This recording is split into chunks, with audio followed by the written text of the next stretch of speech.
I'm Richard Fitzpatrick and I'm General Manager of Holbeach Marsh Cooperative. We're a cooperative of pea growers all around Holbeach Marsh area, stretching from northwest Norfolk all down into North Cambridgeshire and South Links, so all around the Wash area.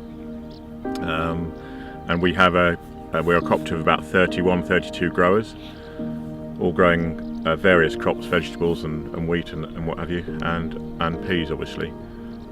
We've been a cooperative growing peas here since the 1960s, and we produce around about 10,000 tonnes of peas, most of which go into Greenyard Foods at Kings Lynn.